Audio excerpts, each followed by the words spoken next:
want me to read it? I'm not able to send it to you for some reason.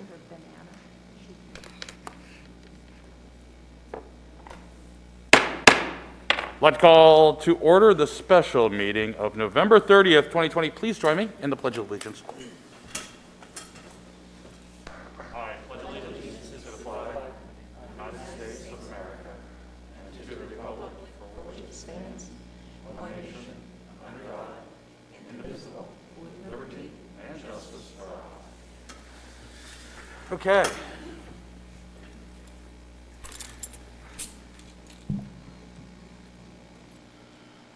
First of all, I'd like to thank the school department for being here tonight as we go through the charter. We're just waiting for a couple things, but we should all have a city council charter review PowerPoint that we all have. Great, just want to make sure we open that. I'm going to turn this over to the school committee, Dr. Brown and Chairwoman Matthews as well, just to talk about what happened in your last meeting, and Councilor Carrier, if you would, jump in here too with regards to discussion and thought on some of our previous meetings and carrying that over. Okay. Mayor, before we start, point of order. There's Yes, an Councilor. ordinance on mask wearing that we need to follow. Yes, according to the last meeting, I'm going to ask the clerk to, if you forwarded that to me yet? Yeah, I'm having issues forwarding that via email. Would you like me to read it? Yes, please, if you could.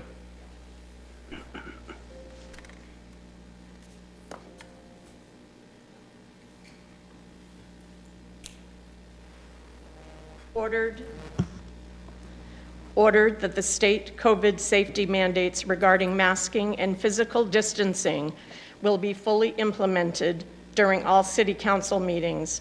Any councilors, staff, or members of the public who are not in compliance will be required to participate in meetings remotely.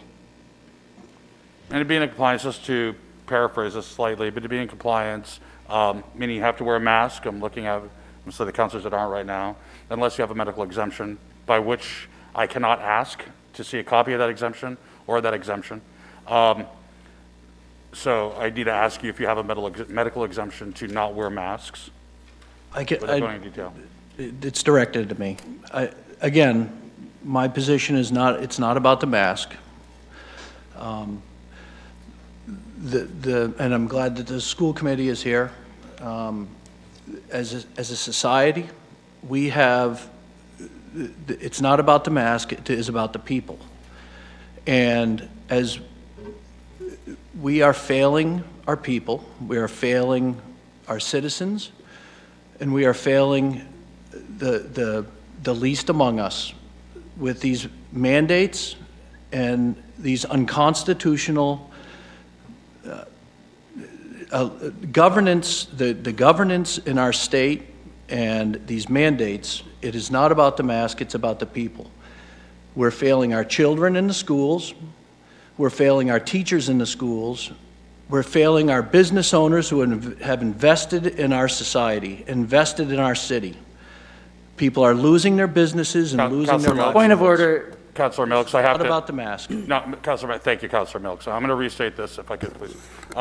And I completely understand where individual preferences are and beliefs. And without ascertaining merits of either one, I will also say that it is our job as representatives elected by our ward or the city at large to represent all of the residents of that specific ward or that city, and to abide by the rules set forth by the body in a majority vote.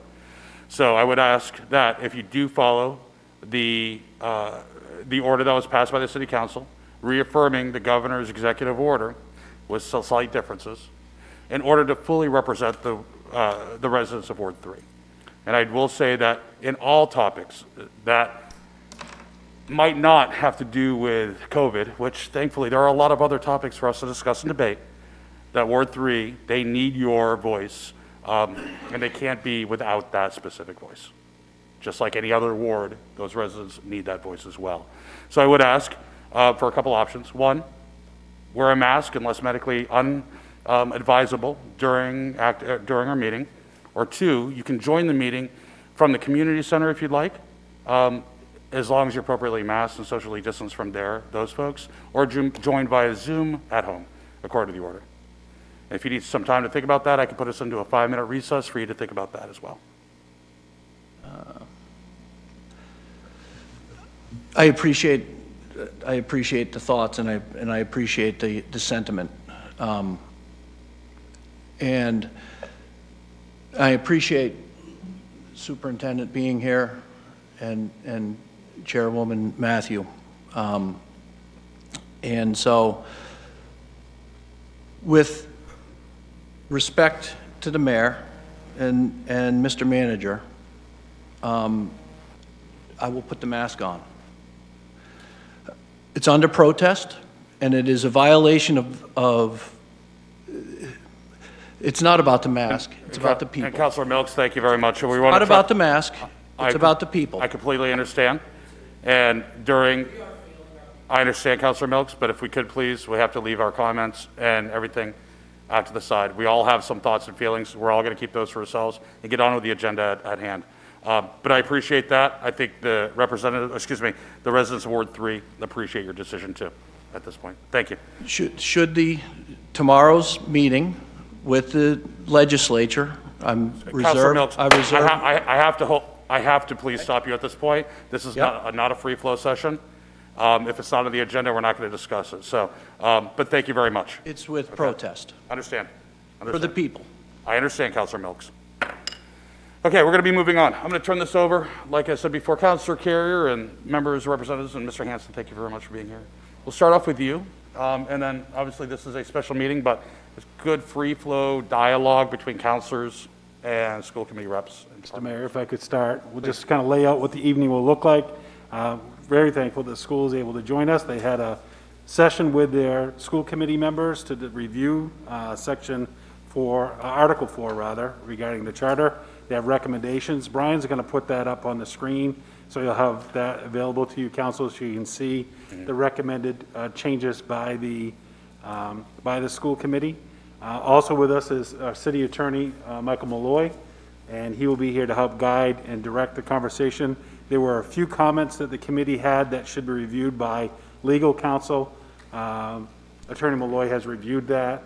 He'll be prepared either to provide something this evening, give direction, or he'll make that available for when we bring this back to the council for a full workshop. For a timeline for you, so you know where we are, this will complete our review, I believe, this evening. After this evening, we'll have your comments and recommendations for changes. That will then go to the city attorney. We will draft up a charter based off from the changes that we believe that are non-substantial changes that you as a council could proceed with. Those will then be presented back to you in a workshop, and we're looking at potentially the 21st. But that workshop is getting pretty full right now. We also have the school committee participating in budget discussions, but I'm hoping the 21st we'll have that prepared for you. You'll have it in advance so you can look at the changes, proposed changes. We'll have the workshop, and then this will come back before you for passage in January. And that's it, Mr. Mayor. So we have the school committee's recommendations. We'll turn it over to the chair. Thank you, everyone, for having us here this evening. At our last school committee meeting, as city manager just referenced, the school committee had the opportunity to review the articles, particularly those that had a direct impact or directly affected the school committee and the school department themselves. So if you don't see any red changes, we sort of left as is. So if you would scroll just a little bit, Brian, so 4.1 stays as is. 4.2, when we talk about compensation and composition, we thought that it might be important to really identify where the school committee appoints to, we have student reps from our high school come on over, that we thought perhaps it would be important that we add in how long that they should serve, which is for a 1-year term, that it's not indefinite or for only 3 or 4 months at a time, but that it is a 1-year term, and that historically it has been members of the upperclassmen, but we did want to say all classes could potentially come, because the viewpoint of a freshman is very different from the viewpoint of a senior. So we threw those recommendations in there. The next one we proceeded to think about and talk about is section 4.5, the quorum. Oh, I'm sorry, 4.4. I missed this one. It's not stated in the charter how many times per month we should meet, and we do meet twice a month. So biweekly meetings we thought might be important to identify how often we should be gathering together, which leads us into 4.5. This language, we kind of went round and round a little bit and then decided that at the school committee level, this is not what, we didn't need to wordsmith this, that this was something that should come back to city council. But we had discussions about really what a quorum consists of and how many members you should have there. It can go back and forth from, the majority vote can sometimes be 3, the majority vote can sometimes be 4. It depends how many people we have joining us for city council that evening. So there was a little bit of ambiguity there with the definition of that. So we would recommend sort of tightening up some of this language just a little bit. Yeah, you want to go through everything, then we can come back and talk about that one? Okay, very good, thank you. The voting pieces, for voting on the first part was all okay. Where we got to, we were asking for some advice from the city solicitor on this one because it does have to do with language in the selection and the hiring and the firing of the superintendent. It's Dr. Brown's in-depth knowledge of statute and all of those wonderful pieces that I just really do not have my mind wrapped around. She does. So I'll let her speak a little bit to this one as to where there might be some discrepancy in the language. Thanks, Karen. Good evening, everyone. My name is Connie Brown. I am the superintendent. If you turn to the title statutes, Title 20A,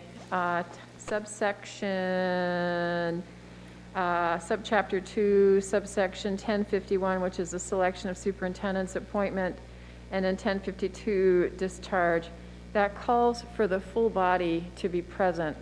And the charter says that upon 5 votes, it does not reflect that the full body be present for that decision, and would ask the city attorney if there is any conflict between those two pieces. I think one of the issues here, and I'm not going to express a legal opinion on whether our existing charter is in compliance with state law on that, but the issue I think that you've isolated is the superintendent discharge statute says it requires notice and a hearing in a majority of the school board, and what ours does is it adds a supermajority for the termination of our superintendent. Is that one of your concerns? Is that it doesn't reflect that the full membership be present to hire the superintendent. Okay. So in theory, you could have 6 people show up, 5 of which vote. It's still a quorum, though we do need to get a little bit more definitive on definition of quorum. Well, to have a quorum in 4.5, you have a majority of the voting members. So that would be 4 of the 7 for me, for transacting any business there. Right, which is, But then for these discharge issues, for the discharge of a superintendent, we require 5. And the statute on discharge in 1052 says only a majority of the school board, so that would be 4. So No. the issue would be No, there's 8 voting members of the school board, so we need 5. 5. So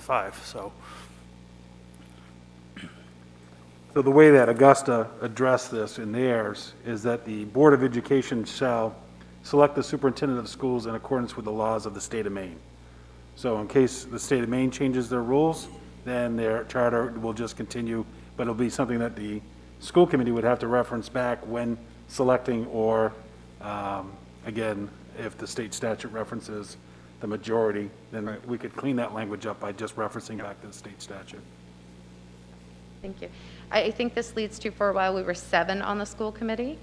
And so we had Ward 1 was open, so in that case, 4 would be the majority. But you're asking, there was just there are times where the school committee will not be, or potentially not be fully staffed, right? We had an opening. So that language just came up as making sure that we're in compliance with state statute, and obviously abiding by the rules of hiring and dismissing. So thank you. That was one we were asking for. I believe the other one was in 4.9. that directly under 4.9 with the superintendent of schools, we interpreted this as a potential opportunity to put the statements of the hiring and dismissing of the superintendent within this section right here.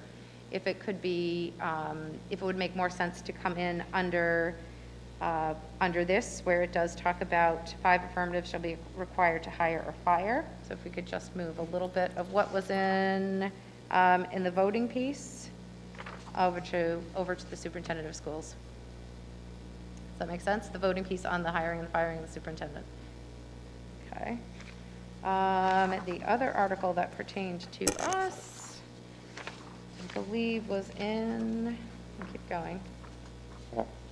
I think the next articles in Article 8 were under fiscal management. Can we pause here and maybe just Absolutely. take questions from the council on Article 4 before we jump to 8? Because I know 8's going to be more discussion on some other items as well. So just regarding Article 4, is there any clarifying requests that the council has for us to move forward with what's been presented by the school committee? Staff can certainly work with Councilor Malloy on drafting the language.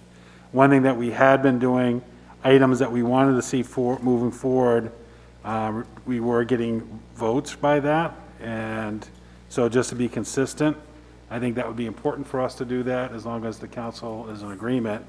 So what a motion would be is that the council moves forward with the recommendations by the school committee to draft language to present back to you at a future meeting. So moved. Second. All those in favor? Approved. Great. We can jump to Article 8. Article 8, the financial management in through here, I believe, let me flip through, we looked at 8.7, and this just really tightens up when, right there. This tightens up the language that the Department of Education is located in Augusta, Maine. The Auburn School Department is located here in City Hall, so I think that just really was one of those language pieces just to tighten up and really name who is being referred to within this. So moving from the Department of Education to the Auburn School Department. And any language that refers to the Auburn School Department as the Department of Education to be changed. I think it's in a couple of different places we're referred to as the Department of Ed. That was, I believe, procurement had it again, instead of Department of Ed, that we are referred to as the Auburn School Department. And those were really the two. This didn't have a lot of conversation. Can we stop, can we just scroll back a little bit to the top of that page, please? Top of the page. Unless I missed Under one. emergency reserve funds? Okay. That's a great place to stop. But there's nothing else in the budget? Councilor Carrier? We had conversations as a council too about budget, school, and the appropriation of unused funds. Well, part of my question went to the treasurer because in Article 8, which deals with the city as a whole, we talk about how money is divvied up and how it's utilized and the fact that they run back into funds and in general funds. And the school keeps a separate general fund from the city. Now, it was my understanding from Ms. Eastman last meeting that the reason that their school has a general fund is because that money has been voted on by the taxpayers. But we're not talking about money that was voted on, money that was spent by the taxpayers. This is money that's coming back. And that was my question is, why are there two general funds? Because all emergency fund appropriations are made by the city under Article 8.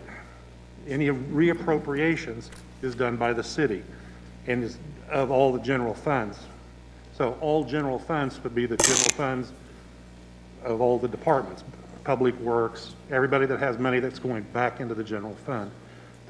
My question is, why are there two general funds? So maybe we can ask the superintendent to chime in, because I know she was looking at state statute on this as well. Funding that was appropriated by the citizens to the school department remains within the school department.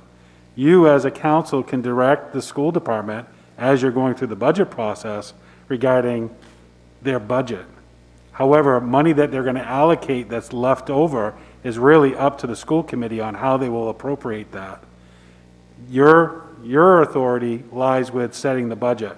And so I think the superintendent, did you have state statute reference that? So, okay, I'm sorry, Karen. It's Chapter 601, General Provisions, Statute 15004, unexpended balances. Do you want me to read it? So Please. we're all clear where we're at. I think so. The unexpended balance of all money raised by a school administrative unit received from the state for general purpose aid or for other educational programs, from the federal government directly or from the federal government through the state, from tuition payments made by other units, the state, or by individuals, and other receipts for school purposes, shall be carried forward and credited to the unit for educational programs for the ensuing year. Funds which are set aside for direct reimbursement programs or for workman's comp self-insurance programs established pursuant to Section 11001 shall not be considered unexpended balances. These funds shall be carried forward to be used only for the reimbursement for which they were originally dedicated. So in my interpretation of this is that money given to the school department stays within the school department. And Adam, you can I think that makes perfect elaborate sense. a little bit on that. I think we're good. Council, I think we're good, yeah. Yeah. We're good with that. Two other areas, Mr. Mayor, if I could, that we could work on language. One would be, Councilor Carey, based on what you had requested, either at the last meeting or the one prior to that, and this is something that we can work on language to have provided for you, would be that when we determine what that percentage of meeting that threshold of having funds available, we're supposed to be at 13, roughly 13%, Of our we operational could, budget total. moving forward, put language in that it would include any fund balance that the school department has that they have not appropriated. So that could be included to make that. That's something that we could do as our own policy setting. So we could make that happen. The other piece, as you I think had mentioned as well, regarding capital improvement. Capital improvement is not the same as the appropriated funds that was just read in the statute. So moving forward, again, through language, we could put language in that states when the capital improvement funds are allocated to the school committee, they're for the purpose of what the funds were allocated for. If there's funds that's left over, the school committee would need to come back before the council, just like the city does, and request for reallocation of those funds for a project that was not originally approved. And then that would take care of that other, I think that was your second item that you had requesting information on. So those two we can clarify, one through policy and one through Annual the annual appropriations. Yep. Yeah. And I'll come to you, Councilor, in a second. Sorry, that's- And just to give you some background, especially Dr. Brown, by our own internal policy, we have to maintain, I believe it is 13 or 12% in our fund balance for the entire combined municipal and school annual budget. Historically, we haven't factored into that 12% any type of fund balance that the school might be holding separately. So it's an addition to. So we're putting a lot of stress, a lot of pressure on our mill rate in order to keep moving that fund balance up. And we're almost there. So we could actually see a little relief by at least having a line item that included the school fund balance. I'm not saying we'd use it, nothing to do with use, but at least it gets us that internal policy number that we've set years ago. Does that make sense? I wanted to make sure you had the background information so we weren't just talking in a vacuum on that. Councilor Ozania? Thank you. So we've discussed how funds that are unspent for the CIP can then be determined how they're used. What about for educational purposes? That's very broad. You know, they talk about if there's fund left over that need to be used for educational purposes. How do you decide where that goes? Budget on that one? Or? So, and this is speaking about the general fund balance, because just like the city, the school has other funds, and those funds have to stay within those funds, whether it's a federal grant or whatever it may be. But for the general fund, whatever's left at the end of the year, or technically your revenue over expenditure, if you've added anything that year, it rolls into the general fund balance. And as part of the budget process every year, the school department, the school committee decides how much of that fund balance it wants to use as a revenue source for the next year to keep down the amount of taxes that have to be raised. And so those monies all just roll into that one number, and it's used as as a general amount to reduce taxes as a revenue source.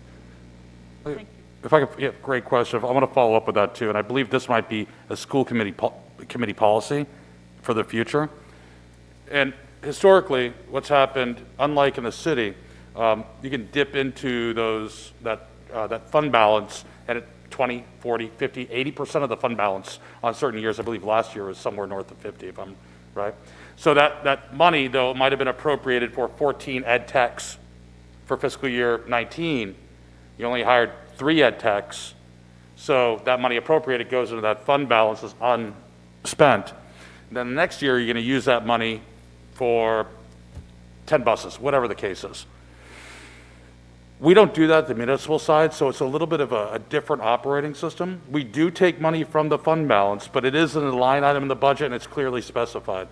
And it's usually not more than 4 to 5%. I think last year we took $600,000 out of the fund balance out of a municipal budget of $45 million. So it was a pretty small amount, and going off memory there. I think that's where the discrepancy happens, and I think a lot of the angst at the city council is because we're seeing these broad swings, which doesn't give us a clear picture on what the actual impact is and growth of the school budget. I've heard a lot of folks say that the school budget hasn't increased. Every year we're cutting. No, we're cutting the proposed, but we haven't actually cut the actuals from the previous year. So that's where I think a lot of the transparency is needed. I'm not sure if we could address that within the charter itself, or if, like, on the municipal side, if there's some internal policy letters stipulating how that money is attributed. Is there a vote of approval on that? Is it specifically called out to add more transparency? Because I think that's needed. That's a crux, and Councilor Carey, we've had conversations. I don't know if you want to add to that as well. Yeah, no, that's the whole thing. My question was as to why there were 2 fund balances, because technically one is not listed at all. We should be utilizing that money, as Adam has said. Normally, in a year, that money is used up where it stays in the field for which it was directed, Title I, Title V, whatever type grants they may have. But it was just odd that there are 2 fund balances when the city is responsible for all of it. As far as, any appropriations or changes in appropriations and anything like that. So it makes it odd that you would have 2 different fund balances, one of which you cannot draw from. Yeah, I think the difference really is we use our fund balance as is stipulated in the charter as an emergency reserve on top of the emergency reserve fund, which is a rotating fund, whereas the school department uses their fund balance as a source of income versus an emergency reserve. We'd like to, be able to see that you have that fund and count it towards our overall percentage, so we don't necessarily have to carry the entire emergency reserve for both school and municipality, as well as maybe some more transparency or operating procedures around the utilization of those funds. Councilor Lozano. Mr. Mayor, one of the things that we had discussed is sort of an executive summary, I can't remember what we called it, that we were thinking about having the school department make a presentation about their budget. And that may be a place where we can get this information, maybe a little more specifics about it. Does that sound reasonable? So one of the things that Phil and I have talked about is a budget message, and he was kind enough to share with me the message from the 2021 fiscal year, and that's something that I'd certainly model. I've always given a budget message to the school committee, perhaps not to the level of detail that the 12 pages that he shared with me, but something similar. And so if that's something that would be helpful to be covered, I can certainly add that. Yes, I think so. Councilor Carrier, were you going to say Well, something? no, that was the agreement. I mean, we look at everything, literally, we look at everything line by line. So having all that information available is a huge benefit to the council. And I think it would be to the school committee. And so having everything laid out exactly so that we know exactly where it's coming from. And when you bring that forward to the council, it makes it much clearer for them to be able to understand in one fell swoop. But I wonder if what Dr. Brown is referring to is a budget message as opposed to kind of a line by line. We definitely want that information, but a general budget message, but I will leave that up to what you all decide to do. So I don't think there's anything we can actually put into the charter that we would not ourselves have, right? So I think everything has to be with regards to your fund balance. That is internal policies on both school side and municipal side. I guess what I'm looking for, is it something that you'd want to bring up, or is it something that we want to, put on the agenda for our joint meeting on the 21st as well? Primarily looking at the combining, at least on paper, of the fund balance, not a commingling of funds, no, not a continual separation, but just looking at the total in order to hit our citywide goal of 13% reserve. Does that make sense? We don't want to commingle funds, we just want to be able to account for it.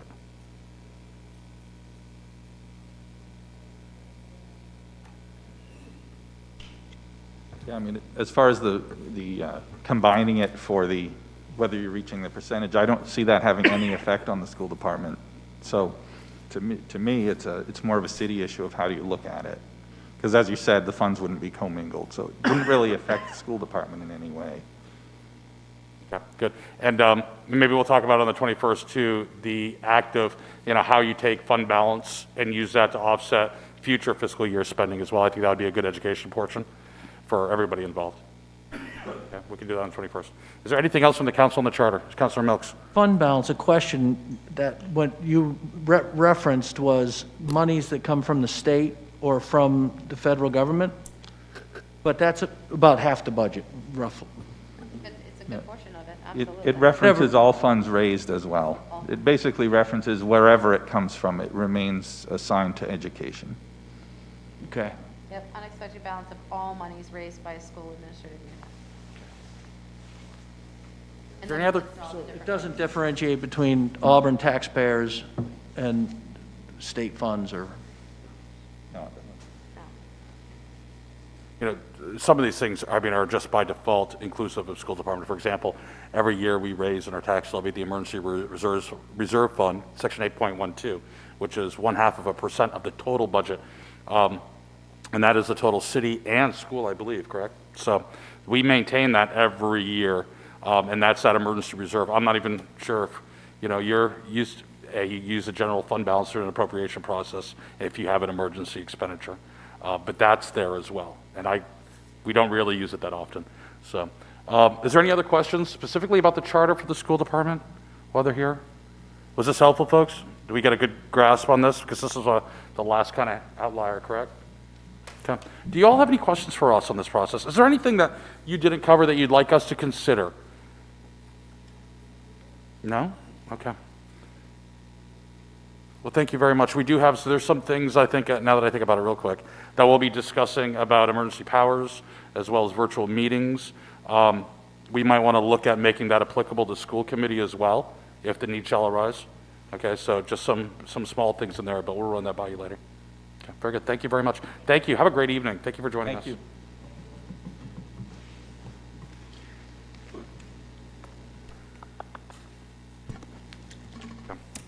Brian, can you bring up the PowerPoint? And we'll start from where we left off. We have a couple slides that we need to review.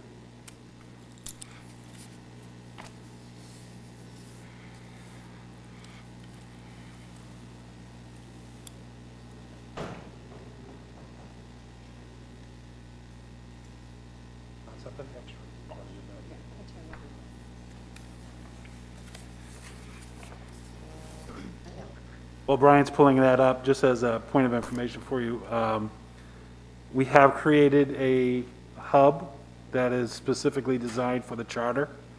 What that will have on it, because we really want to encourage public participation in this process, especially seeing how any changes that you have will go to the public for voting. What we'll be encouraging, we'll direct everyone that could go to our website, will be directed to the hub. On that hub, we'll have our existing charter broken out by articles, and we also have it broken out by changes. And on that hub will also be all the minutes from the meetings that you've had here, plus any reference material that we used through the process, and then obviously whatever our final report will be. But that will be available. We'll be pushing that out. In that, we also have an opportunity for public feedback And so that's already designed and put in. Public will be able to go in, provide you information which we'll be able to share prior to this going before you for a final vote. And then obviously that'll be available leading up to the June referendum date where they'll be able to go in and actually vote on this.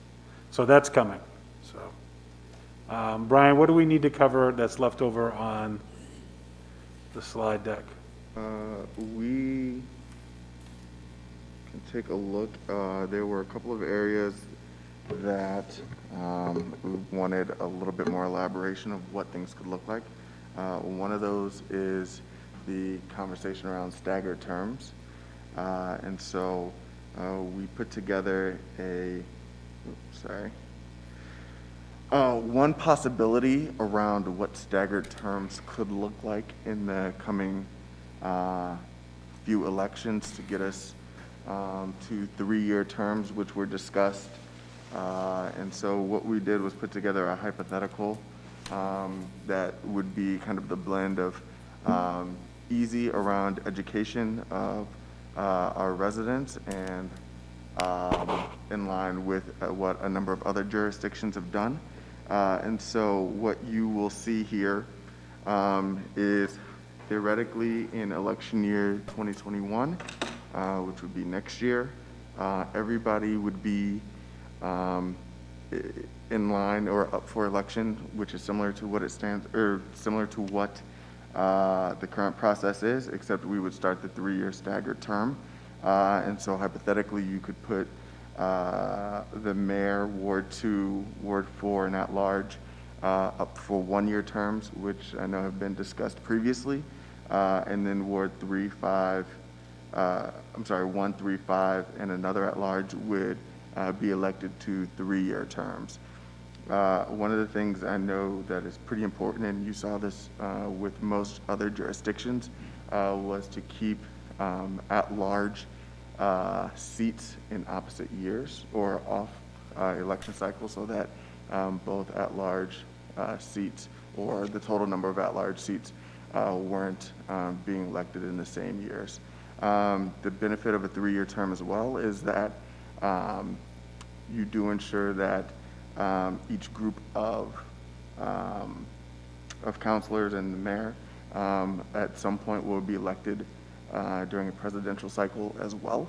And so from a turnout perspective and from a fairness perspective, that's something that you also want to keep in mind. So those were a couple of the factors that we looked at. And so what you would see then is election year 2022, the next year, the mayor, Ward 2 and 4 would be up for their full 3-year term. And then 2024, the next group would be up for their 3-year term as well. So that is one methodology that could be used. You could also look at dividing it even further with 3, 3, and 2. With us, I think that gets a little more challenging if we want to keep the mayor on a 3-year term as well. Making sure that that position is elected with other counselors is really important. Where you would see off years is if the mayor served a longer term. So let's say council does 2 years or 3 years, and the mayor might do 4 years. That's where you'll see a little bit of a variance. So in considerations, what is the socialization process? What would be the marketing campaign and education campaign around that? Obviously, a consideration is the engagement or voting percentage that you want to look at. I'm sure Sue would be able to speak a little bit more about that. Do we want to keep the mayoral term at 3 years? And again, as I said, making sure that we're getting as much voter participation as possible. So those are some of the things that we would want to look at, but I think this model is one that would seem to work fairly well. Okay, so let's open this up. I want to get the elephant out of the room here as much as we can. This is a change. To what level degree, I think, is up for interpretation, but let's hear the lawyer for the city's interpretation right now. So if the question is, can shifting the length of terms and staggering the terms, and you'd have to be doing both here under this plan, as I understand it.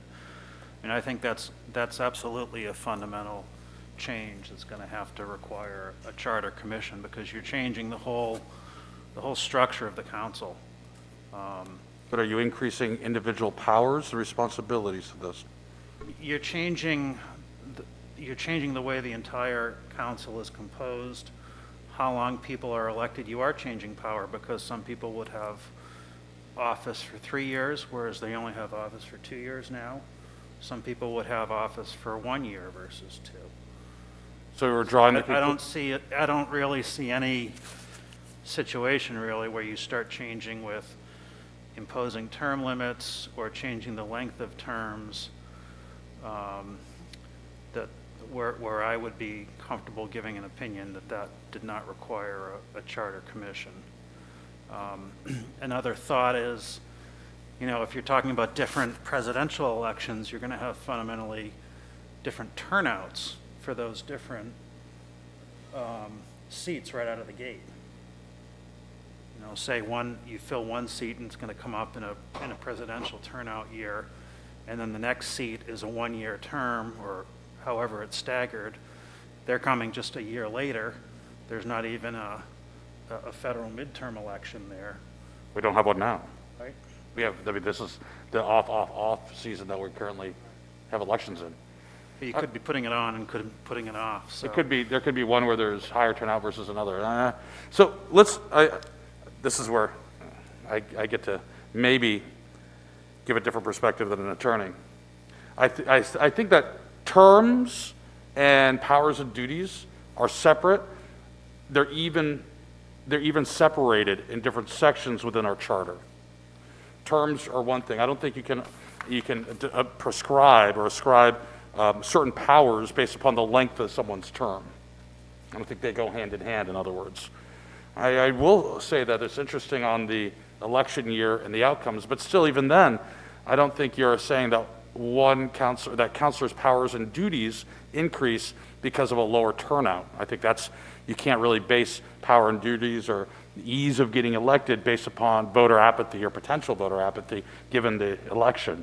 I know my first election to mayor, we had turnout that was equivalent to a presidential election year. There were some other issues on the ballot at that point, so it drove up, obviously, turnout. It wasn't my race. So, council, first of all, we have to think about, A, is this something that makes sense from our previous conversations? Obviously, it made it through the kind of the vote process. Majority wanted to discuss this further. And then we also have to see whether it's can be the purview of this review, or does it have to go to a commission to be formed versus just this review and a vote by the people? Councilor? Thank you. I think, first of all, I'd like to say what's the goal of doing this? And I think it's to have counselors who know the job, that can model the job for other counselors. That's what we've discussed historically. So if that's the goal, there may be other ways to do that other than the staggered terms and the 3-year terms. And I'm not going to say what those ways are, whether it's much more... I'd love it if you did. We've had many conversations about this. Much more robust training, which much more robust training, which has been one of my things, so that you really understand the job when you're coming in, and maybe even have people who were counselors come and talk to you about it. So we might be able to address that effectively without having to do the staggered terms. But I do agree with Councilor Malloy that this is a big change, and I do think that it does diminish some counselors' ability to be effective if they're elected 1 year and an off year and they're only going to be here 1 year. But that's just to clarify, that's just the first go around on this model. I think, let's go through some questions, because there's some different models too. I'm a huge proponent of this, folks. I don't care how much training you have. Nothing beats on-the-job training.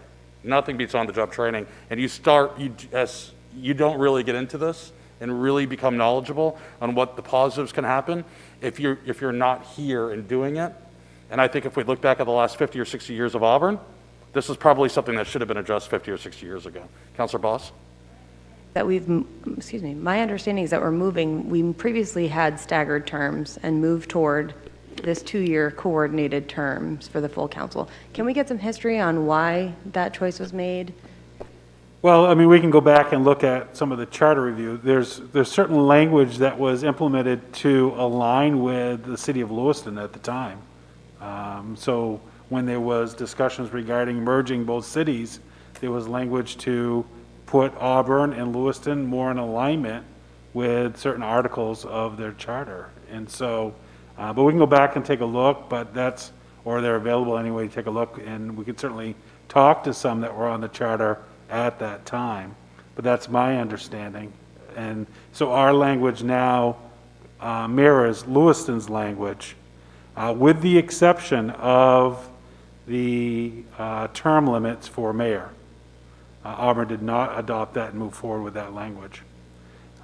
So there is another model that can be considered as well, so that a council is not only getting 1 year, but there was a community that did, or might have been a couple, that did a 2-year term and a 4-year term. So you were being elected as a 4-year member, some as a 2-year, so they at least still had a 2-year term like they were having currently, but some obviously were getting a 4-year. So it kind of runs into the same challenge, where some would be elected for a 4-year in comparison, so. And one more follow-up question. How long ago did we move from staggered terms? It was your last charter review, which must have been this 2010, one here. 2006. All that long That's ago. right, it was 2006. Yeah. There were staggered terms prior to. Yeah, and then it took Yeah. Councilor Walker, perspective? Yeah, I've talked with a couple people that were on the last charter and the change and whatever, and if they were here to talk to us tonight, I think they would say we still have the best working with the 2-year term.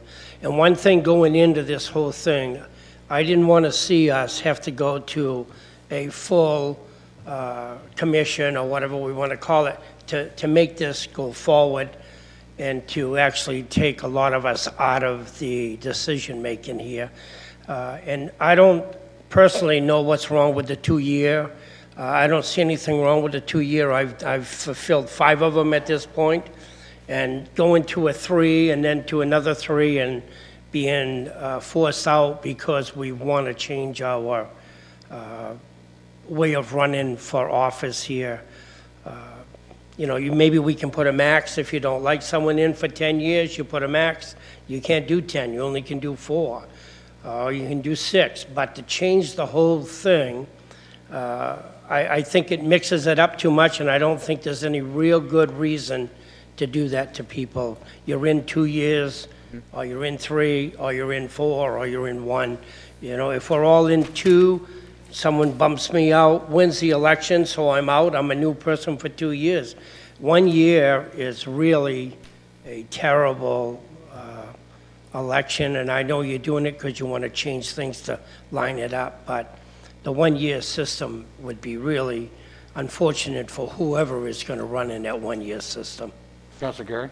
Thank you, Mr. Mayor. I'm against changing our terms from 2 to 3 years for the simple reason we already have trouble trying to fill some of our boards and committees because of the length of terms on some of them, and I'm afraid that some people will look to run for council.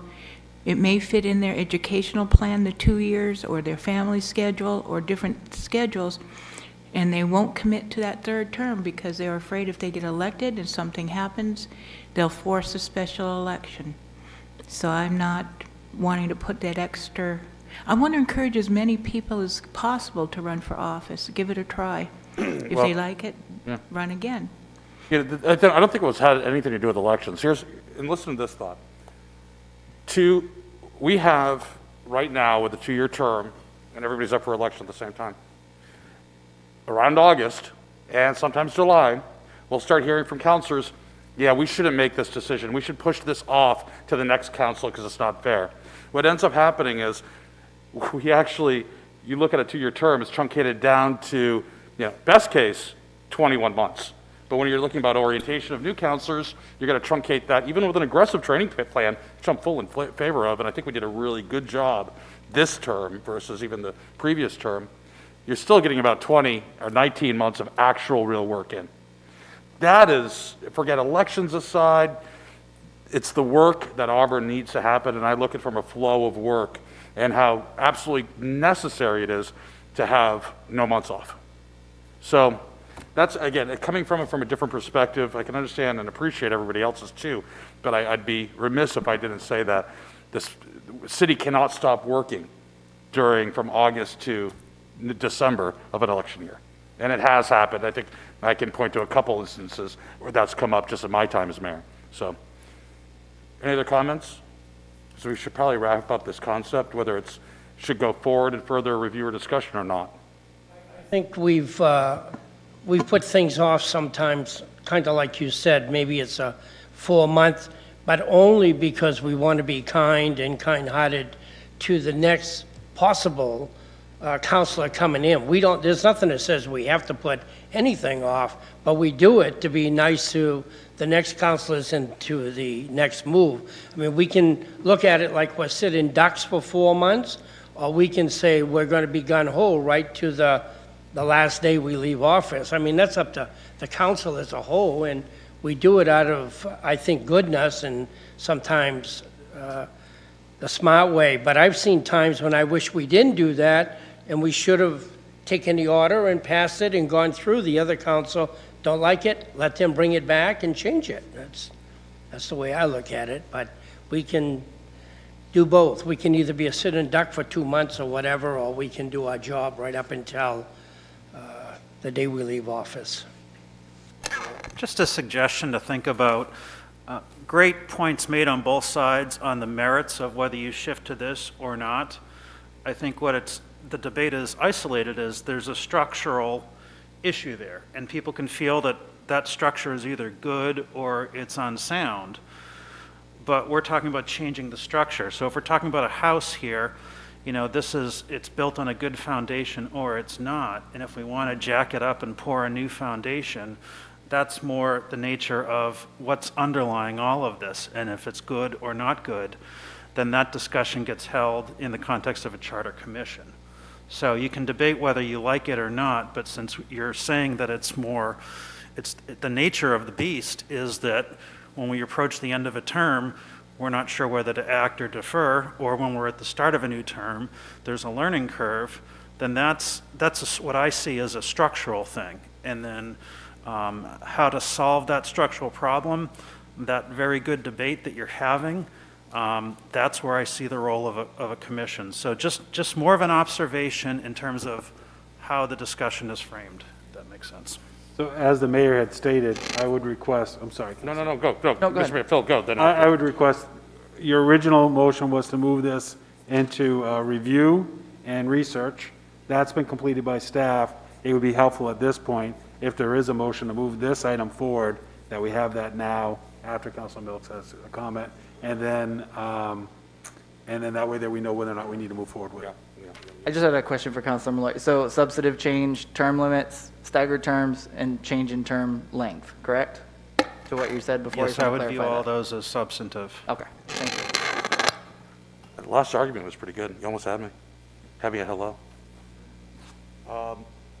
Okay, any other comments or questions about that? If not, I'm gonna ask for a motion. And then if we continue this portion of the review or not, further time from staff. So this time I'll entertain a motion, if there is a motion, on whether or not to have staff spend more time on looking at alternates for staggered terms and term length. Is there a motion? So moved. I have a motion from Councilor Boss. Do I have a second? Second from Councilor McLeod. I'm going to ask for a vote. All those in favor of continuing the research, please raise your hand. All those opposed? Motion fails. So this is off the table now. Right. Next, we have,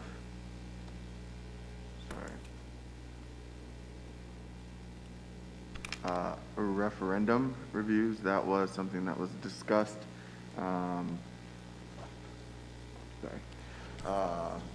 at the last charter council, charter meeting. Which municipalities have the ability for council and or or limitations around the ability to overturn referendums submitted and/or passed by residents of a particular city. And what we were able to find is that that is not something that is available to most or really to any councils. What there is reference to is at the state level. In addition to proposing legislation, citizens have the power to repeal legislation via the veto referendum. That's obviously not relevant or available for constitutional amendments, which have to be made through the legislative process. So with regards to putting a sunset clause or other types of language limiting the ability for residents and or for council to overturn a referendum that's passed, that's something that has not been articulated, at least in a charter, by any other cities. So while there might be a place for it, I have not seen it, and we've not seen it in other charters. Okay, so just to remind everybody, this is coming about because of the Portland referendums that happened earlier in November. They had in their referendum language the inability for the council to modify or change those for approximately 5 years. We got a lawyer, right? Mike, do you want to give a little, are you versed on that issue? I don't know if you I'll want have to hear more what the Oh, question so the is. referendums, for 5 years, the council could not modify those referendums. There was a period of time, I believe it was 12 months, was it? And then another citizens referendum could be put in place in order to overturn this. This is a minute problem. It does not, this is very rare, I think that this has happened. The intent of the referendum is a checks and balance against erroneous measures done by the council. It's awesome. That's exactly how it should be. But this referendum in Portland was basically creating policy versus acting as a check and balance against council's authority. Same thing could be argued that it is or is not correct at the state level, and it does happen. Okay, minimum wage being a state referendum question that happens, passed at the state level but failed in the legislature before. The ability for a checks and balance in a timely fashion with a citizens referendum does not exist anywhere in the state, it seems, even at the state house on down. So that is why we're talking about this now too. Checks and balances goes both ways, we would assume, in certain situations. So that was the paraphrasing of the conversation that led us to this point. Do we have any comments on this? Is this something that we want to move forward with? Councilor McLeod. I thought during our discussion, we had talked that we wanted to make sure that there was no ability to put a time frame in a future ordinance, rather than limiting people from going to get a veto of some sort, but we just didn't want them to be able to say there's a 5-year moratorium on whatever we're about to put forward, so that way those checks and balances remained, rather than imposing more language. Right, and that was, thank you, that was the mechanics behind it, preventing a, unnatural long period of time for a sunset clause, whatever that might be. Is there any other comment on this? Mike, legality of talking about the mechanics of this and within So the referendum? I just want to make sure I'm understanding what we're talking about here. We're not talking about changing the ability of the voters to propose an ordinance or to have a reconsideration of an ordinance that the council takes. What they want is what you're talking about is, should the charter be somehow amended to prevent legislation by the voters of Auburn that would supersede the actions of the council? Is that? No, that would extend to a period of time, okay, that could be detrimental. Well, So, right, in other but words, wouldn't that be doing that, though? It would, well, for example, let's say that the language cannot, a referendum cannot be reconsidered by the city council for a minimum of 2 years. In this case, our terms are 2 years, so that it would put it outside this council's current window. So, I mean, again, I don't want to, we all talked about something that was really symptomatic of a problem that was real world, close to us. So how do we, that 5-year moratorium on any reconsideration of the pieces can be problematic, and I'd hate to see, that happen with a citizens referendum. Law of unintended consequences. Well, again, what you're talking about structurally there is changing, or I'm not sure that we fully defined the problem and how a charter amendment would prevent it. But what you would be talking about would be, the question I think here is, would that be a revision or an amendment, right? A clarifying of an existing structure or a fundamental change in the structure.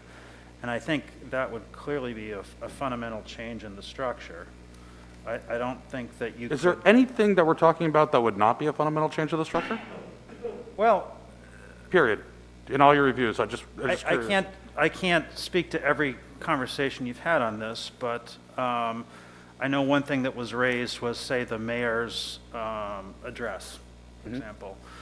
That's something that I think was more likely to be an amendment, because the mayor already has an existing role in informing the council about matters of public concern. And so if he wanted to say, and shall do that as part of an annual address, that doesn't change the fact that the mayor is still informing the council, is informing the public on topics of consideration.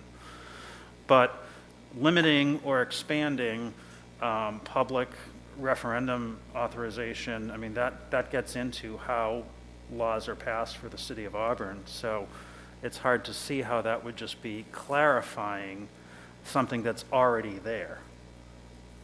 You know, because what you're saying is, I want to make, it's not there now. I'm pretty sure it's not there now. I want to make sure that there's no way that it could get there, even if it is. So, one, if it's not there now, then, you know, there's no need to address it. But if it is there and you're talking about taking it away, then again, that's a substantive structural change. So I don't see how you could call that an amendment, that you could give a definitive legal opinion that doesn't require a charter commission. So the language currently exists for the voting public to move forward with an initiative or a referendum or a repeal. There's a process in place. What would be, I guess what was requested was, can the council move forward with, or has there been any other charters that limited the ability for a citywide initiative, a voter initiative? Duration of existence. Duration of existence. It's not about passing it, or that's fine. It's the duration in which that, as a minimum, can be in existence. The only limit they currently have is if it fails by a citywide election, at a citywide election, then the limit is you can't bring it back for another 6 months. That's really the only limit. It still has to go through public process, public vote, and then there's a limitation. So if the request would be, I guess it would be considered differently if the request was, can we expand the 6-month requirement so that the citizens wouldn't be able to bring that back before on a referendum for a length of period of, say, 24 months instead of 6 months. But it would still have to allow the first process to begin under the existing structure. So it goes both ways. It's not, anyway, some people might say, oh, it could be, we're not stifling anything, but we're just putting some reciprocating actions. You know, it can't be brought forth in a period of X amount of months again, or even if it passes, then it can't be brought forth for modification for X amount of months, versus having it stipulate in each individual referendum. Because that's what happened in Portland. They wrote in that this cannot be revised for 5 years, period. They actually took away the will of the people on that. So. Right, and so right now, you'd be adjusting the ability of the people to speak on this.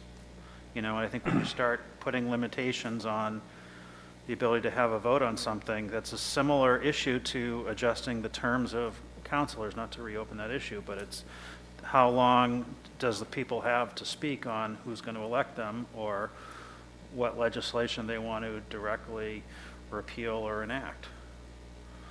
So again, I'd have to still see what final language you might want to propose, but I have a hard time seeing that being just a mere clarification of something that is already there. It's either an expansion or contraction of the ability to legislate by referendum. I suppose, I mean, do we have case studies, or you have cases that are backing up these that have been argued? Does MMA have anything? Any examples of differences between substances and non-substantive changes in a charter? What do we have to look for? Yeah, it's hard precedents? because there is not much Maine case law on this. We're really looking at a number of other jurisdictions that are also home rule type of states. And some of the language is more, I can give you a couple examples. You know, we talked about this notion of power, but, you know, MMA for 20 years has cited a Michigan case talking about notions of form, scheme, or structure of the old. When you start changing that, that's more in the nature of a revision. That an amendment implies a continuance of the general plan and purpose of the law with corrections to better accomplish its purpose. So that's where I take the example of the mayoral state of the city. You know, already there's a desire to have the mayor communicate things that y'all should know about and that the public should know about. If you think that better accomplishing that purpose of the mayor informing and proposing whatever the mayor thinks is worth hearing should be done as form of an annual address, then I think that that's consistent with that structure. But shifting from having a mayor to electing a council president, that's a big change. It changes the whole framework of what we're talking about. There was a New Hampshire case not too long ago. The amendment process is directed towards specific changes to a city charter, whereas the revision process is less specific and contemplates the possible need for a general, more fundamental change in a city's governmental structure. In that case, we're talking about going from a city to a town. The significance of that was who's going to be voting on ordinances. Is it going to be in a town meeting, or are you going to have councilors doing something? Who's going to vote on a budget? That was the issue there. Sometimes when you're not quite sure how to solve a problem, so the school committee was talking about clarifying the quorum language. Well, you know, what should a quorum be? How do we solve the problem of the fact that there could be vacancies in a board and we're not clear on, do we want it to be a majority of those who are currently seated or the total number of seats on the board? Do we want to solve a problem of onboarding new elected officials and transitioning decisions between incumbents and successors? How should you address those problems? You can define the problem, but you're not sure what the solution is. That's more the nature of a revision in my view. So I don't know if that helps. There's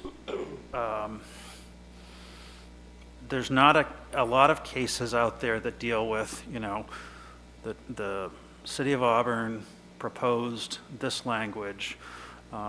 There have been some cases. There was one case involving the town of Van Buren. That was about the most recent one that looked at the statute of your amendment provision as well as the Charter Commission and the fact that you can have a citizen-initiated request for a Charter Commission. In that Van Buren case, the City Council proposed amendments to put on the ballot. At the same time, citizens successfully petitioned to create a Charter Commission. And the question became, it was a question for the Attorney General. It wasn't even a binding court case. Can both of those questions appear on the same ballot? In other words, can you vote on proposed amendments as well as creating a Charter Commission? Yes. However, nowhere in that decision do we have any guidance on what the changes actually were. So there's no pronouncement on saying, yes, that clarifies or that qualifies as an amendment. So unfortunately, that's the world in which we're operating here. Ambiguity. Yeah, well, I mean, we're talking about, the ability of the people to self-govern, and that's something that is, I think, fundamentally always going to have to adapt and change over time. So it's hard to really, it's not like resolving a slip and fall case where you can clearly identify facts and say that whether or not a legal duty exists. The understanding the legal concept of what's an amendment and what's a revision here is hard and is done case by case, but that's why it requires a legal opinion, and the attorney is there as sort of a gatekeeper to make sure that constitutionality and overall legality are respected. Okay, so with that said, I don't know if that adds clarity to what we're doing or not clarity, I suppose, but it is something to be considered by everybody. We were on the discussion of referendum, and at this point, is there any questions about that? If not, I'm going to ask for a further motion. Thank you. I just want to mention, I think it was the city manager who mentioned, are we contracting the capacity for the people's will or expanding it? And we need to be really careful about contracting. I think that's pretty clear, but thanks for the statement. capacity. It's about looking out for the people's will to make sure they don't contract it on themselves. That was the addition. It was making sure that a certain group, you could always go saying mob rule, would contract the wishes of the other group that might even change their mind and grow over time. So we wanted to protect the people's will from the people's will. Any other questions, Councilor? One Thank comment. you. Oh, sorry. Oh, I'm sorry, Councilor Go Geary. I never finished the last time. I'll come to you next. Thank you, Mr. Mayor. I have a question in section 9(1) A, B, C. It says for all either the initiative, referendum, and recall, the registered voters of the city shall do this, that, or whatever. In section 9.2, commencement of proceedings, it says any 5 registered voters may do all this stuff. Should we put the voters of the city in that, or is it tied up enough with the others so that somebody from Lewiston or Greene or Augusta can't come in where it says any 5 registered voters may commence? We talked about this, I believe, and I don't believe we had enough votes to, someone correct me if I'm wrong, we did the discussion between residents and registered voters. We brought this up in a previous review. Mr. Wood? Yep, so that's actually on the topics discussed without a motion. I did not have a motion that was brought forth at the last charter review giving direction. So 2 of the things that were discussed is who's considered an Auburn resident, and that got into the lovely term of snowbirds and what constitutes an Auburn resident, and then what the requirements are when starting a petition, and what that petition is asking, whether that's statewide or city specific, and who's able to circulate that petition. And verification of that. So that was discussed. I did not have a direction from that, so that was something for us to revisit. Well, technically, I'm not trying to change anything. I just want clarification. I'm not trying to pick a fight between registered voters or not. I'm just saying where everything else says the registered voters of the city shall do this. If we could, I want to just keep on topic. I want to bring this up. Let's bring it up. Fine.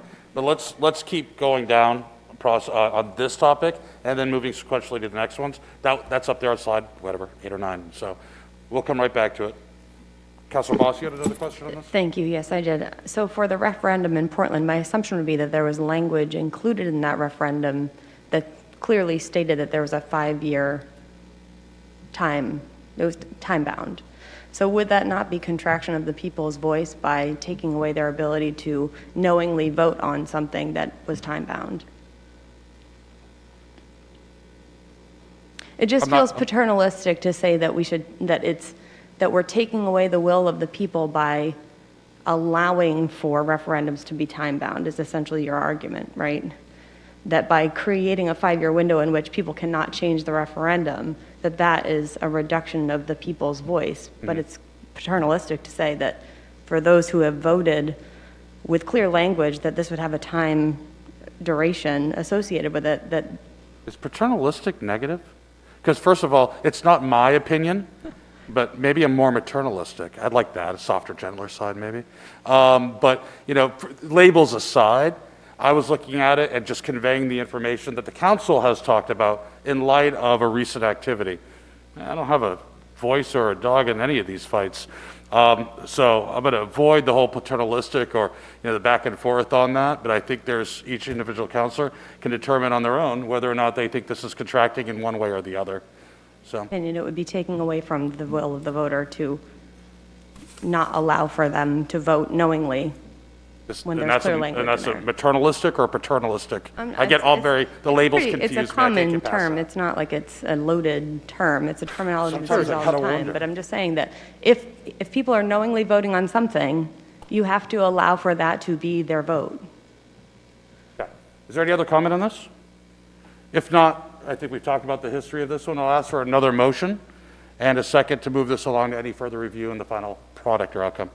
Do I have a motion on adding and researching language to referendums, governing the mechanics of them and the ability to either change them through vote by council or people?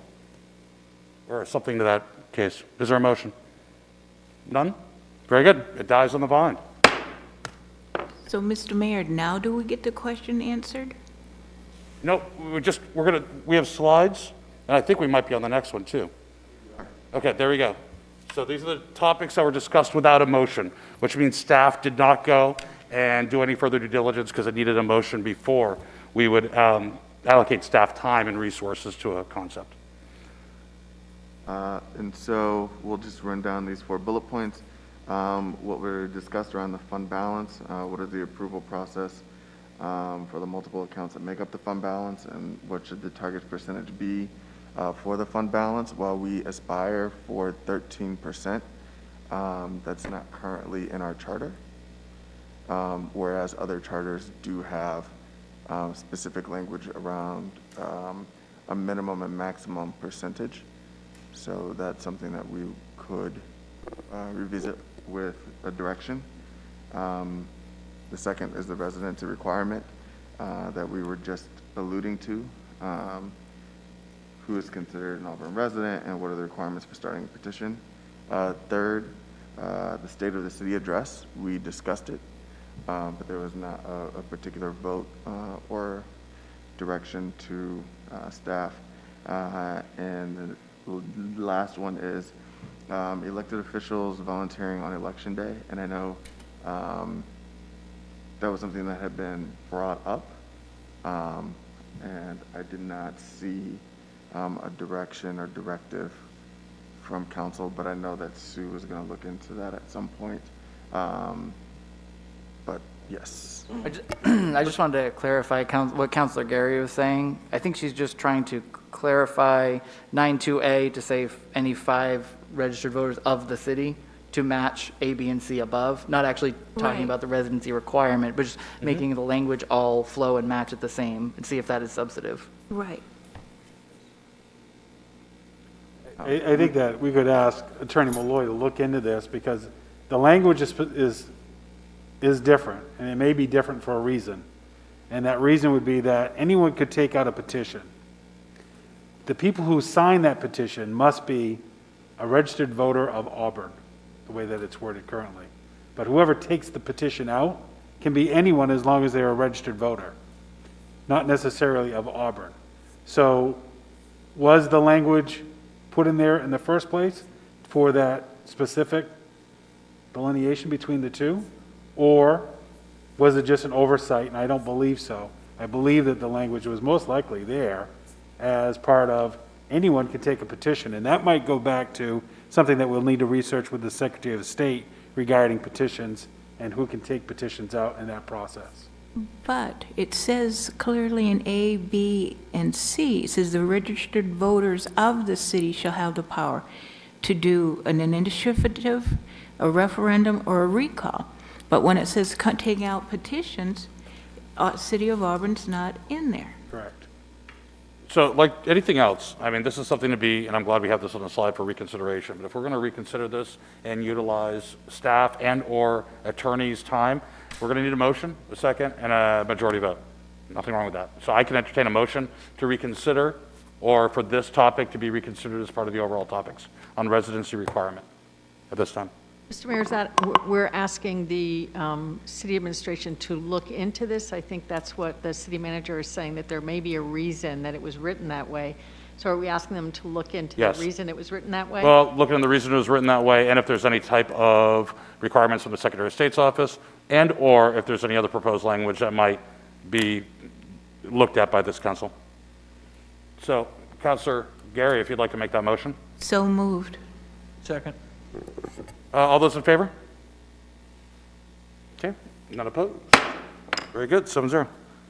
Is there anything else, any one of these other 3 bullet points that want to be brought back up again for reconsideration? None?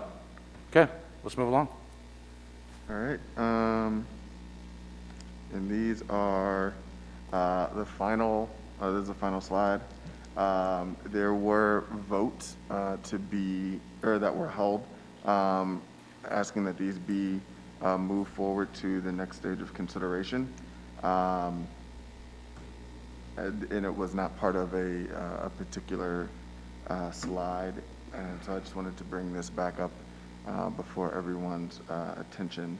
And one would be the addition of section 1.4, limitations of the city name and logo without express city council approval, as written. I believe the mayor shared language with everyone at the first meeting, and I believe it passed, I believe it was 7-0, if memory serves me correctly. And the second one was the ability for a meeting to be held virtually, to have that language articulated in the charter in case of designated emergencies at the discretion of the mayor and city manager. And I believe that also passed. I believe that was 5-2. And so those were things that were directed, and so those will be moving on. I just wanted to remind everyone, since that was at the first meeting, which was a little while ago. No, thank you. Mike Malloy, do you have any issues, legal issues with any of those 2 topics? Oh, my question on the proposed 1.4 is, why is that needed in the charter? Yeah. It's not really our governance. It seems that would be more a matter of, maybe trademark usage. It kind of, but it is in charters around the country. I did the research on this. So this is a policy standpoint, I think, versus a charter responsibility. So it controls the usage and dissemination of the term Auburn, how it's used by various departments within the city, and also by city-funded organizations or sponsored organizations. Could it be trademarked? Yes. Do cities trademark their name? They do. Is it easy to enforce? People only seem to enforce it when it's used for anything that might be derogatory.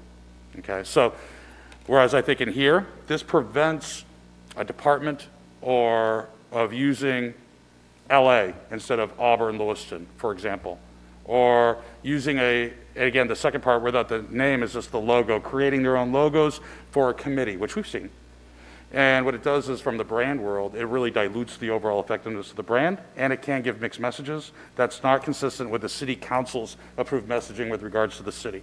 So that was the concept there. All good points. I think it's worth looking into.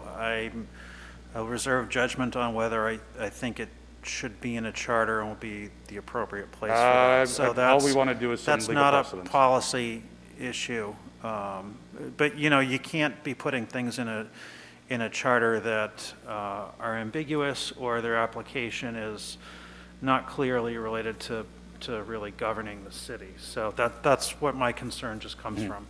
As far as meeting held virtually, I'm more comfortable with that. Again, that's not changing the fact that it's the council that's going to be meeting.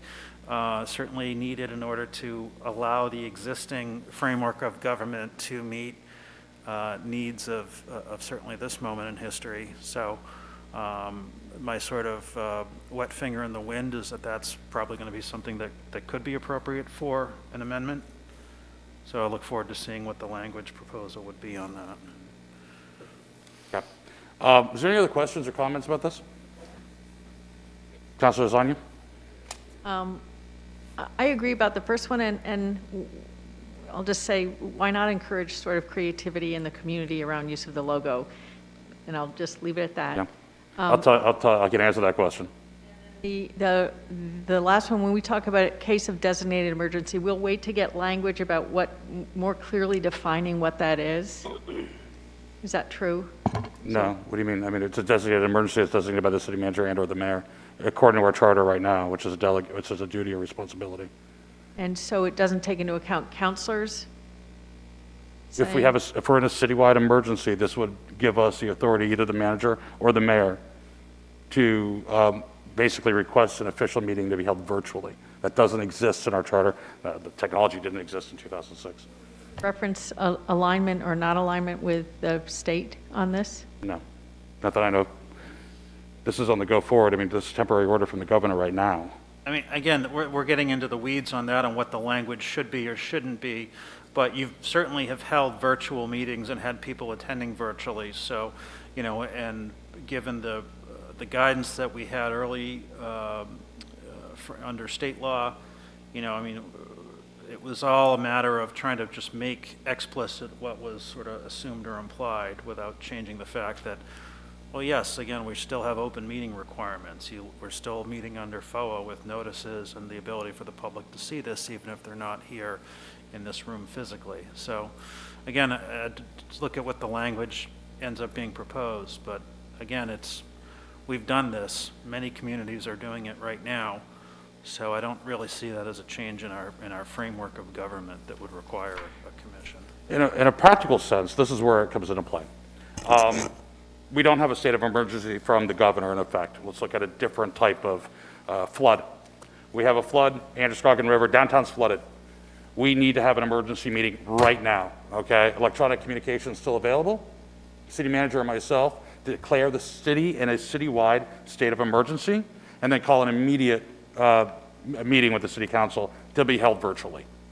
That's what this is designed for, which is really, in my opinion, when we looked at this, it's coming back, that was the intent of why the city can issue a statewide, or excuse me, a citywide state of emergency, because of something that's very local or regional in effect, which has historically been what we've done, other than the pandemic.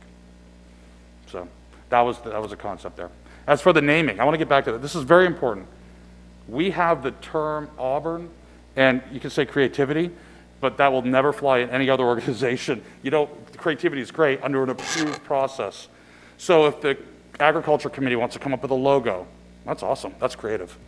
But that logo and that message needs to come in front of the council for approval, as the council's dictating policy, and a brand image logo message affects policy. It's a policy decision. So it is about control, but it's not about stifling anything, but it's about making sure that our image and our brand and our messaging is consistent across multiple different organizations, different platforms, committees, and so forth. It's all about city council approval. I'm still concerned with it being too prescriptive and us having too much power. Yeah, well, I tell you what, in this situation, I think we need to.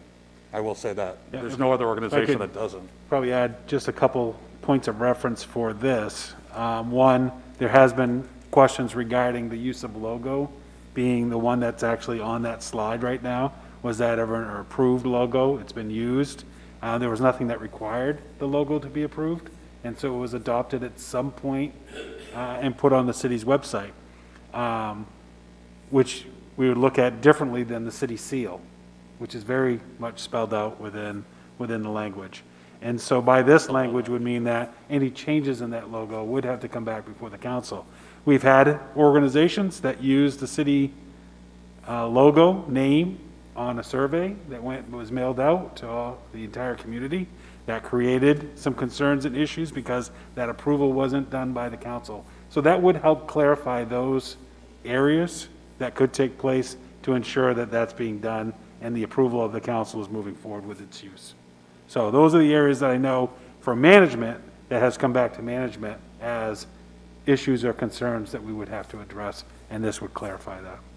Could that be addressed, though, through practice and policy as opposed to it being in the charter? I mean, we have a much stronger marketing department and people here, so that it could be their decision more about that rather In than a utopian council. world, probably. And it just doesn't exist. It's almost like saying, you don't really need trademarks as long as you're watching the internet all the time for anybody trying to steal your ideas or your name. It's just not practical. It's idealistic. You know, we do have to have some controls. That's why we have a charter. You know, if we had that same thought process through everything, we wouldn't need a charter. A question for you. So say somebody ran a survey in, say, Iowa, purporting to be on behalf of the City of Auburn, Maine. And we put this in our charter. How would we stop them from doing that? We wouldn't. based on It's not our a trademark. charter? We wouldn't. Right. We wouldn't stop So- them. Nor would we So stop that's anybody. what I'm trying to get at. But What this is is the implicit permission. So if an organization was running a survey using the city seal, and it's a local survey, using the city seal, the city name, and perpetrating the fact that they were part of the city, it was a city endorsed thing, we could then say, no, it wasn't. Because that organization should come to the city council and say, we would like to use this logo, use your name in order to gain information or XYZ. So is it enforceable? No. But is it a way of controlling how it's being used and sending a message? You know, and then through education, yes, that's going to become more adoptive over time. But this is Auburn, the city of Auburn, and it just can't be used by others in order to facilitate a goal that's not part of our policy.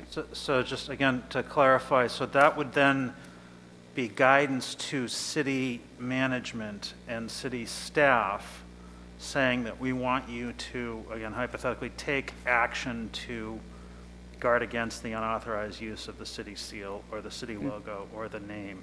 So again, what you would look at would be using this as guidance for how our people are going to act to defend those items of intellectual property. I think, I think that is the intent. Trying to place it in I will. governance I'll answer you, context. absolutely, be happy to. I think that's part of it, but that's a small part.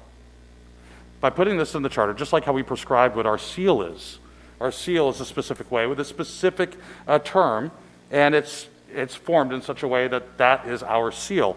This is just an extension of that for any other uses of logos or mottos or marketing campaigns, that it needs to be approved by the city council in order to give the city council final judgment, if you would, and approval of how that is being used and what's being created. Does it just govern staff? Absolutely not. Okay? Is there any type of teeth behind this? No, other than the ability for us to say, this never came in front of council, we never approved it, or it did come and we did not approve it, and it was still used anyways. So I think this starts the education process, that we value the city of Auburn's name, and we hold the assets of the city of Auburn in extremely high regards, and that the utilization of such cannot be misconstrued as official endorsement by this policymaking board as the endorsement of XYZ, with that permission. But I wonder, the use of the word Auburn, City of Auburn, I mean, that would be very hard to control, right? I mean, if Boys and Girls Club of Auburn, is that the kind of thing that we would want to prevent from happening? Auburn's #1 pornography store is. Auburn's #1 marijuana distributor is. Okay? That would be something that we'd want to start looking at. Okay? That's the concept here. You're looking at policing the Boys and Girls Club. I'm looking at policing things of people that want to sully our image. That's what I want to look at. Okay? I want to prevent that from happening through this. I think we all should. I think we all should want to, because the very essence of zoning and ordinance is to protect the character, to protect the neighborhood and the value that should extend out to the name and the logos that are being used for Auburn. When you mentioned, Mr. Mayor, and I'm not, I just want to, I want to understand this and be clear on Sure. it, because I'm concerned about trying to be in control of this too much. You could have Auburn's #1 liquor store. Would that be permissible, but not Auburn's #1 That's up to the city council. cannabis store? That's up to the council. So you're trying to take away the authority of the council a little bit. But let's say this, let's say a business group forms as a nonprofit organization, and they're like, Auburn, the best place to get lobster, or whatever, I don't know, just think of a motto. I'm on the spot, I can't think of a brand.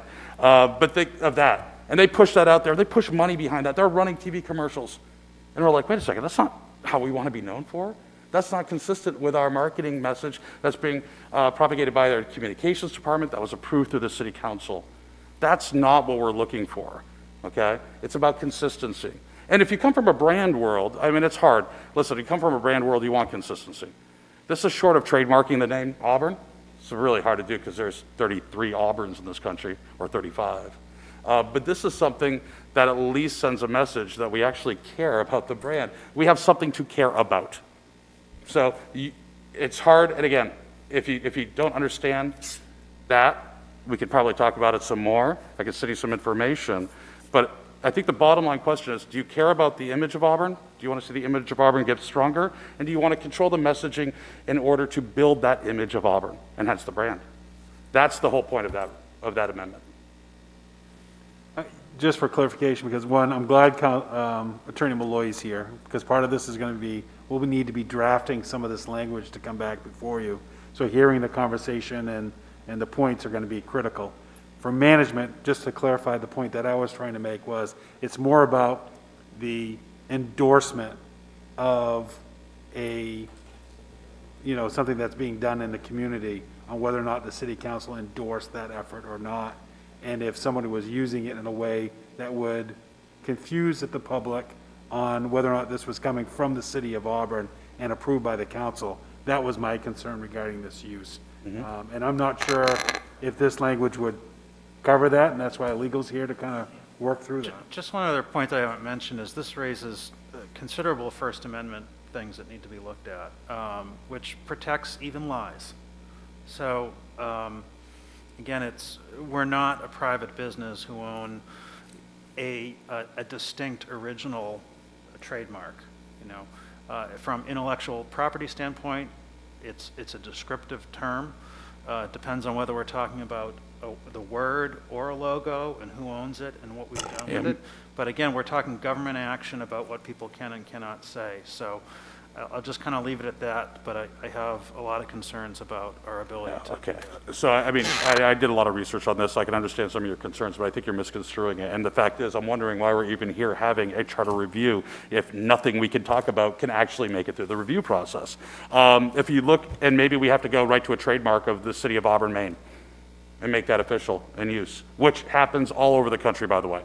Now, the enforceability aspect of that varies from municipality to municipality. That might be what we need to look at. But if you take this, there is no limiting factor in freedom of speech.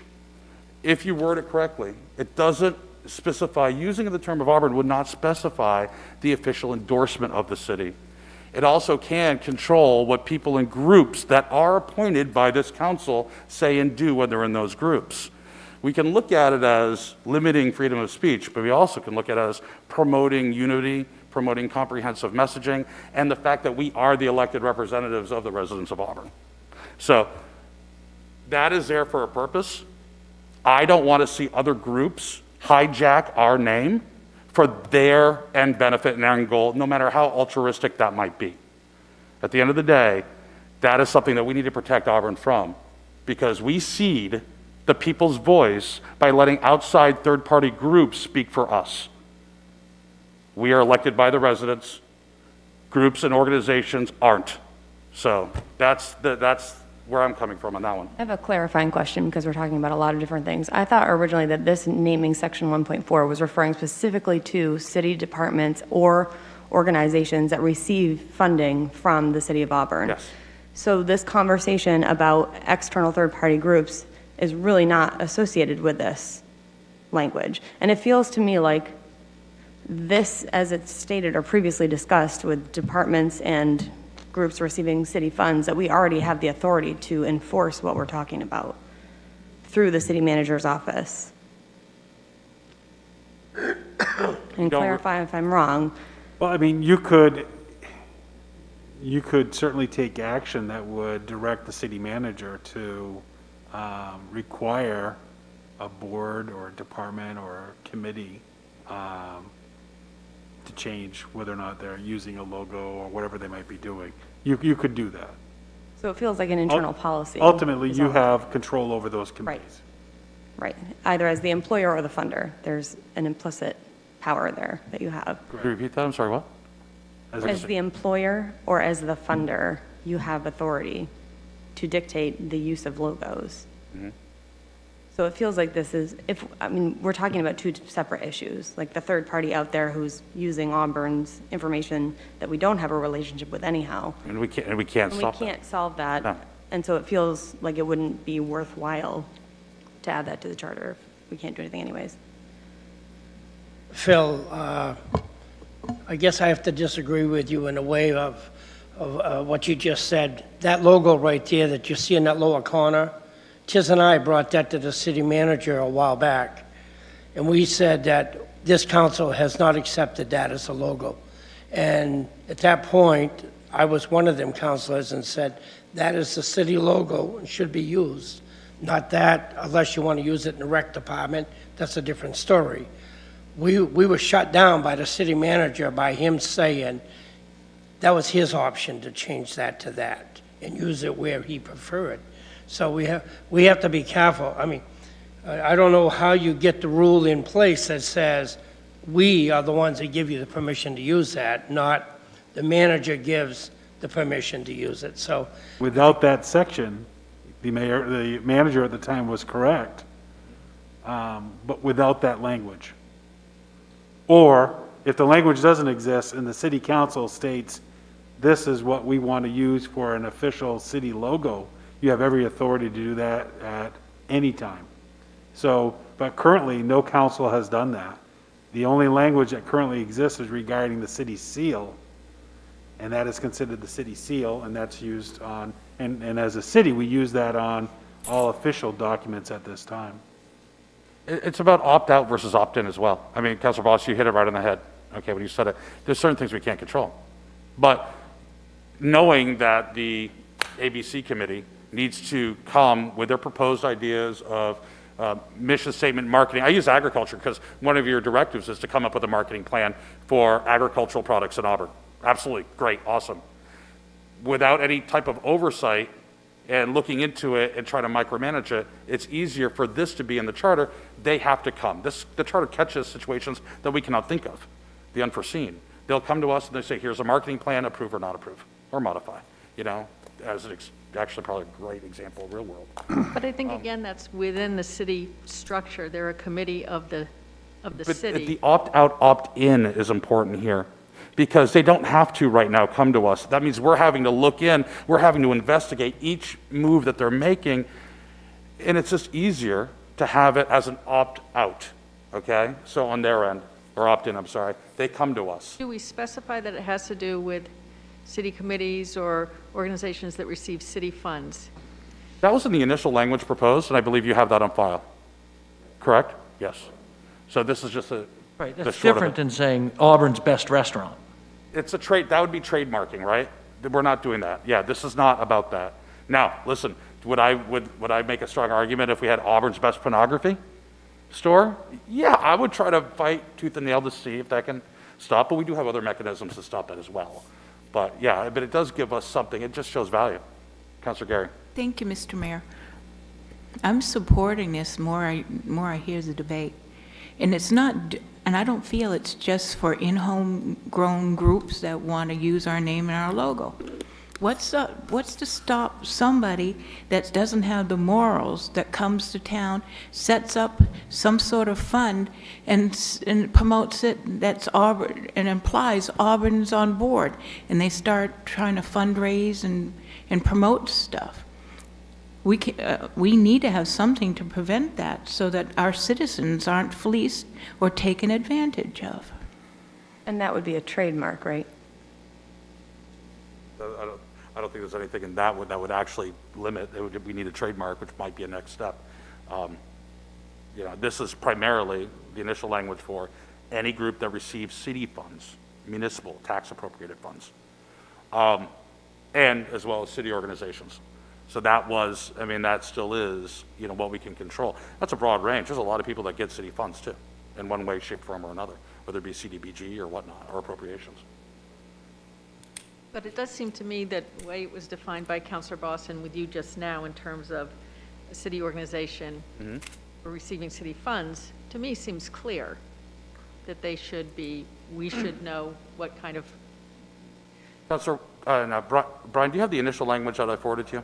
I was literally just looking for the original language, and I'm not able to locate it in my email, but what I can do is send it around to everyone this evening. I do know that it was shared with me, and we can table this particular discussion. I apologize for not having the initial language with this. I thought there was a consensus. Is that it? Brian, I have the language. Oh, gee. Oh, great. Yep. Thank you.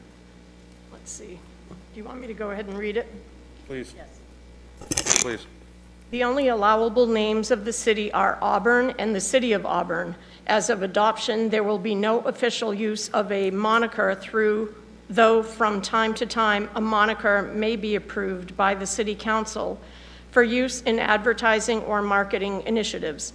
As of adoption, the only approved slogan is "No Steps Backward" in either Latin or English, though from time to time, a slogan may be approved by the City Council for use in advertising or marketing initiatives. Does that clarify? yeah, it does. It doesn't address the thing about requiring city committees and those who receive funds that they have to go. That language could probably be added. It's applied. I mean, could we It's add applied that? because if you're part of the city in any shape, of course, with the internals, you'd have to get it approved. But that language could probably be applied too, if we have consensus still on this. It seems like we went around and around on this, but it's good to flesh out all the different scenarios. Councilor Walker? Is that language that we have now, or is that language that we want to put in now? That's language that, that you voted on. Yes. Currently, there is no section 1.4. Okay. I made it up. Yes. And frankly, I see a need for it. I see a need from a brand protection standpoint. Yeah, I'm in favor of it. I think that it's, for me, I have experience receiving grant funds and receiving a packet from the funder that says, this is the logo, this is the exact language, this is the name of the color that you can use when referring to this funding stream. So it's pretty standard. And also, the Ag Committee, we adopted our own logo working with the staff, and it never came before this body. So I definitely see the need. I just question whether it should come from policy or as written into the charter, since it's not necessarily about governance. But again, that, I think, we need to hear more. And we need to have better language for you to react to or respond to. Do you want me to keep reacting and responding, or do you want to go I feel home? like you've reacted plenty. No, you're good at reacting. Case law. So, I mean, I think if we all agree, and I'd like to ask for a motion and a vote, to all agree to the protection of the name and a city council approval, let's look and instruct staff to find the best place for that. I still think it should go in the charter, because I look at the charter not just as a form of governance, but also as your guiding principle. And there's a lot to governance, which includes what you're governing. And if it's important, it should go in the charter. I hold it at high importance. Again, that might not be with everybody else's level, of course, of importance. So I think, I agree with you, Mr. Mayor, that we should move forward and also get an opinion about where this should be. I'm just concerned about putting in the charter something that, is saying, this is how we feel about this, rather than this is actual governance. So, I think there's probably some precedents either way we could find. Okay, that would look at that.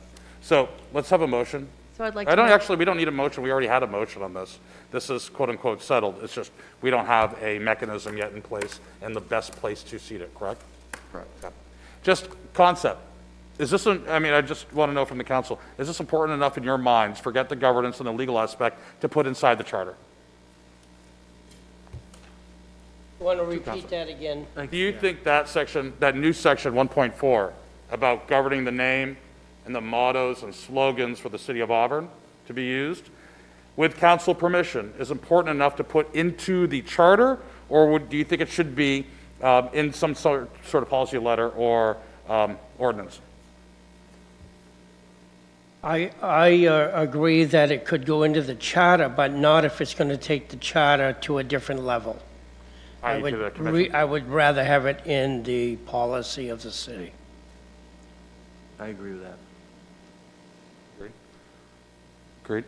So charter, if it doesn't take and queue up the charter commission, but if it stands alone within a charter. I think it should be policy, not in the charter. Okay, so we've got about 5-1. Councilor Boss, I didn't get your head. It should be in the policy, but I also think we Okay. should consider it's with Auburn and then City of Auburn, but also we should add City of Auburn, Maine, as a third name to be expansive. This is just to get the And concept. I was yeah, but I agreeing think that- to charter or ordinance, is what he said. Charter or ordinance, right. But not, That's, not just charter. Whichever we decide, we're going to evaluate where the best place for that to be. That's what I'm in favor of. okay. Right, I agree with Charter, Councilor it Mills. could be ordinance. It is important, but wherever we decide it needs to go, we would like it in there, whether that is the charter or ordinance or policy, but Then we it's can important start, to have it and then done. we can maybe instruct staff here to Right. look at the different permutations of the name of Auburn. Currently used logos, slogans, So, I didn't know So Ag already agreeing with created the something. importance of the concept. the importance of the content, right? Agree. It has to marry up. Okay, very good then. The city staff, though, to help us make this decision right, are they going to make a recommendation that it should be in the charter or that it should be? I mean, what are we asking them to do? I think first of all, just do an inventory of all the different logos and monikers, slogans that we currently are using. That might be a difficult That's a exercise. different Well, I would say that just expanded. Okay, so maybe what do you think is authorized So right now? my thought was more staff would talk with legal to determine where's the best place for this. We can do some research to see what other charters may have pertaining to this, if they have any language, and then we would come back with a recommendation. But that would be the extent of it. I agree with that. Okay, okay. And I guess it would be up to us. I mean, it's always nice to start at a baseline of like 0 or the seal logo, and then go from there and approve. You know, for example, that would trigger in the Ag Committee to come in front of council and probably their next meeting or next couple meetings and present what they've done for approval, so. Sure. I mean, we've already Yeah. adopted it as a committee because that's not a policy that's in place, but happy to share what we've already made with city staff. Okay, very good. So we'll move on to that one. Very good. You're up next, Mr. Wood. So, last but not least, and I apologize, I was having a bit of a login situation, so I will send out after the conclusion of this meeting.